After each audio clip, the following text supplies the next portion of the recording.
Istri kerja, uangnya malah dicuri suami menyewa PSK. Akhirnya suami menyesal.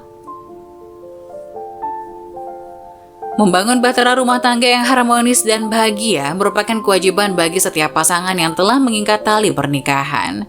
Agar cita-cita hidup bahagia berumah tangga bisa didapatkan, jalinan rumah tangga keduanya harus dilandasi dengan keterbukaan, kejujuran, kepercayaan, perhatian, pengertian, menerima kekurangan dan kelebihan, serta saling mendukung satu sama lain. Membina rumah tangga bukan seperti saat menjalin hubungan pacaran. Ketika janji suci pernikahan diucapkan, ada tanggung jawab untuk menjaga janji itu hingga akhir hayat. Rumah tangga yang bahagia tak selalu tentang berlimpah materi. Makna sesungguhnya pernikahan adalah tentang kebersamaan, bersama menghadapi suka dan duka. Di sudut kota, hiduplah pasangan suami istri yang bernama Sarah dan David. Mereka telah menikah selama 5 tahun dan selama 5 tahun itu pula David telah menunjukkan keengganannya untuk bekerja. David adalah seorang pria yang tampan dan pintar, tapi dia memiliki ambisi yang sangat rendah dan selalu menolak pekerjaan dengan berbagai alasan. Awalnya Sarah sangat mencintai David dan berusaha memahami mengapa dia tidak mau kerja. Dia pikir bahwa mungkin David mengalami masalah kesehatan atau tekanan mental yang membuatnya sulit mencari pekerjaan. Namun setelah beberapa tahun, alasan-alasan yang diberikan David tampaknya tidak masuk akal lagi. Dia sering mengatakan bahwa dia sedang mencari pekerjaan tetapi tidak pernah mengambil tindakan nyata untuk melakukannya. Situasi ini mulai menimbulkan ketegangan di rumah tangga mereka. Sarah yang bekerja sebagai guru harus mengurus semua kebutuhan finansial mereka sendirian. Mereka mulai berhutang karena tidak mampu memenuhi semua tagihan mereka. Sarah merasa terjebak dalam keadaan yang sulit di mana dia tidak hanya harus bekerja keras untuk mempertahankan pekerjaannya, tapi juga harus memikirkan bagaimana memenuhi kebutuhan hari-hari mereka. Sarah mencoba berbicara dengan David tentang kekhawatirannya dan mengusulkan agar dia mencari pekerjaan apapun, bahkan yang sederhana untuk membantu kebutuhan keluarga. Namun David selalu merespon dengan sikap acuh tak acuh dan mengabaikan masalah tersebut. Ketegangan antara mereka semakin memuncak dan mereka sering bertengkar tentang masalah ini. Sarah merasa frustasi dan kesal dengan sikap David yang tampaknya malas. David di sisi lain merasa terdesak dan tertekan oleh tekanan dari Sarah. "Kalau kamu mau uang, bekerjalah sana, jangan hanya mengandalkan suami," kata David. Mendengar perkataan dari David, Sarah pun menantang dirinya untuk bekerja. Ia kemudian menjadi penjahit di sebuah konveksi milik saudaranya. Keterampilan menjahit Sarah memang belum mumpuni tapi cukup bisa menjahit jika digabungkan ke dalam tim. Setelah Sarah bekerja menjadi penjahit, kehidupan rumah tangga menjadi tenang kembali. Sarah tidak perlu khawatir soal beras di rumahnya dan ia juga tidak perlu bertengkar dengan suaminya untuk meminta uang. Bahkan karena ia bekerja, Sarah kerap memberi uang kepada David untuk membeli rokok atau keperluannya. Ia merasa tidak masalah jika dirinya atau David yang bekerja. Suatu hari, Sarah memberikan David sebagian uang hasil kerjanya dengan harapan bahwa dia akan menggunakan uang tersebut untuk membantu memenuhi kebutuhan keluarga. Sarah berharap bahwa ini adalah langkah awal dalam upaya mereka untuk memperbaiki situasi keuangan mereka. Namun kejadian yang tak terduga terjadi. David yang seharusnya menggunakan uang itu dengan bijak, justru memilih untuk menggunakannya untuk judi dan foya-foya. Dia mulai sering pergi ke tempat judi dan menghabiskan uang dalam jumlah besar dalam waktu singkat. Sarah merasa terkejut dan terluka oleh tindakan David ini, karena dia telah memberikan uang tersebut dengan harapan besar bahwa suaminya akan bertanggung jawab. Sarah mendapat kabar dari tetangganya bahwa ketika Sarah pergi bekerja, David akan segera pergi ke warung yang biasa digunakan oleh para pengangguran itu untuk berjudi. Ketika Sarah mengetahui apa yang telah dilakukan David, dia merasa marah, putus asa, dan kecewa. Hingga mereka kembali terlibat dalam pertengkaran yang hebat, dan hubungan mereka semakin buruk. Sarah merasa bahwa David tidak hanya tidak menghargai upayanya, tetapi juga tidak peduli dengan masa depan mereka sebagai pasangan. Setelah pertengkaran berlarut-larut, Sarah dan David pun didatangi tokoh desa setempat untuk mengatasi konflik yang lebih dalam hubungan mereka. Tokoh desa itu bernama Pak Yono, sosok sepuh yang selalu dihargai warga desanya. Ia dianggap sebagai orang yang pintar memberi wejangan pernikahan. Setelah Pak Yono datang, David akhirnya mengakui bahwa dia telah menggunakan uang tersebut untuk berjudi. Bahkan yang bikin Sarah tidak geleng-geleng kepala adalah David kerap menyewa PSK untuk menemaninya. Dengan alasan karena Sarah sudah sibuk bekerja dan tidak bisa melayani dirinya dengan maksimal, dia juga mulai mengungkapkan bahwa masalah keuangan dan tekanan untuk bekerja telah membuatnya merasa tertekan dan putus asa. sehingga dia mencari pelarian dalam judi dan foya-foya. Sarah yang mendapat pengakuan dari David sangat tidak terima jika selama ini uang hasil kerja kerasnya digunakan untuk tidur bersama pelacur. Astagfirullah Mas, otak kamu di mana sih? Kamu itu nggak kerja, aku yang kerja. Tapi kamu malah nggak tahu malu, nggak aku sudah tidur bersama pelacur. Itu uang aku Mas, hasil keringat aku. Teriak Sarah tidak terima. Lah ini yang aku nggak suka dari kamu selalu saja memintaku buat kerja. Aku itu stres dimarahin terus sama kamu karena aku nganggur. Makanya lebih baik aku judi dan bersenang-senang bersama pelacur daripada mikirin istri cerewet kayak kamu, kata David. Mendengar penjelasan dari kedua suami istri itu, Pak Yono pun menenangkan keduanya. Sudah David, kamu itu suami, kepala rumah tangga, harusnya kamu bertanggung jawab sama istri kamu. Kenapa kamu malah biarin istri kamu kerja? Pak Yono itu nggak tahu apa-apa. Bekerja itu sangat sulit dan capek, aku nggak betah kerja. Aku pernah kerja di pabrik tapi cuma 1 minggu. Karena pabriknya tidak mikir, masa aku harus berdiri untuk kerja selama 8 jam? Aku juga pernah kerja Pak Yono, tapi emang dasar punya istri nggak tahu bersyukur aja. Elak David. Astagfirullah, Bapak menjadi saksi dari perkataan Mas David kan Pak? Aku sudah nggak kuat dengan pernikahan ini Pak. Sarah, Bapak mengerti perasaanmu, tapi berpisah adalah hal yang tidak disukai Allah.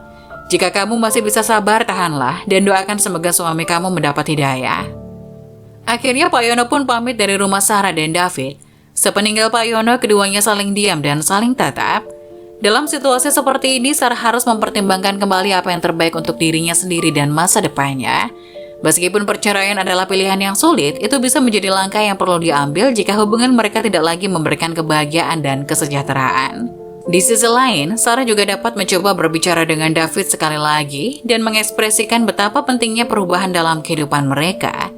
Mungkin dengan bantuan konseling pernikahan atau dukungan dari anggota keluarga atau teman-teman yang dapat mempengaruhi David, dia bisa termotivasi untuk mengubah perilakunya.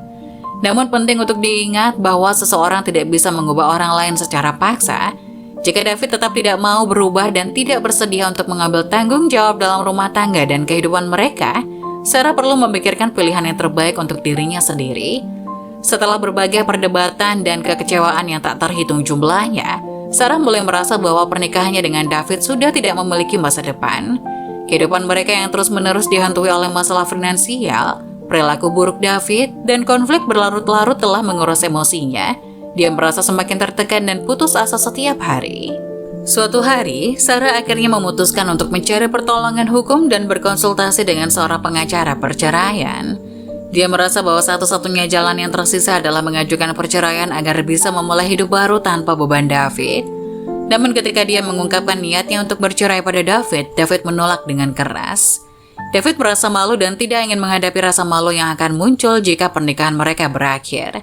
Dia merasa bahwa perceraian akan merusak citranya di mata keluarga, teman-teman, dan masyarakat.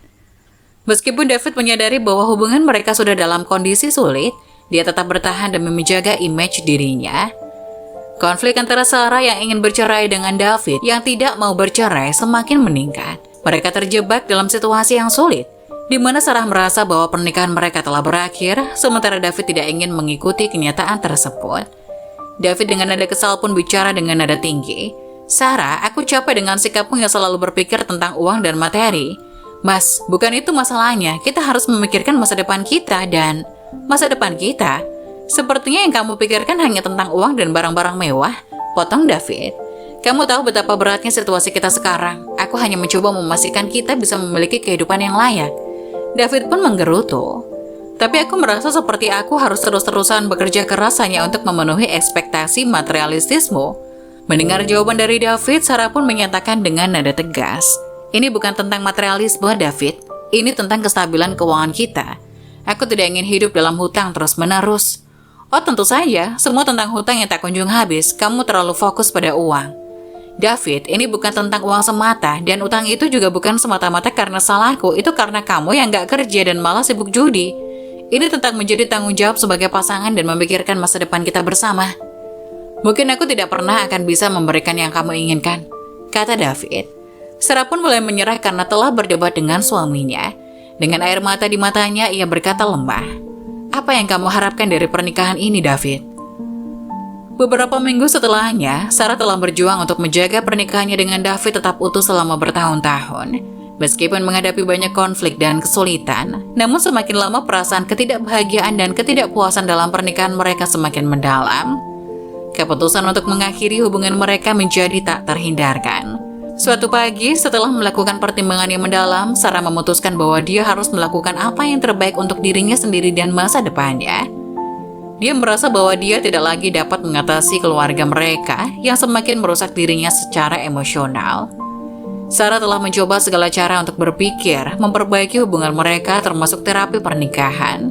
Tapi David masih menunjukkan sikap yang malas dan tidak mau berubah.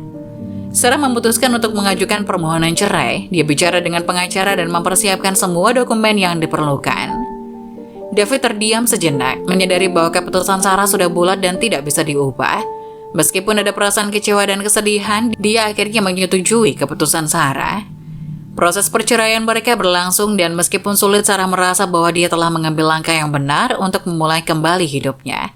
Setelah perceraian mereka selesai, Sarah memfokuskan perhatiannya pada dirinya sendiri, merawat dirinya sendiri dan mencari kebahagiaan yang mungkin telah lama dia tinggalkan dalam perjalanan panjangnya bersama David. Setelah menjalani proses perceraian yang sulit, Sarah merasa lega bahwa dia telah mengambil langkah yang tepat untuk memulai hidupnya kembali.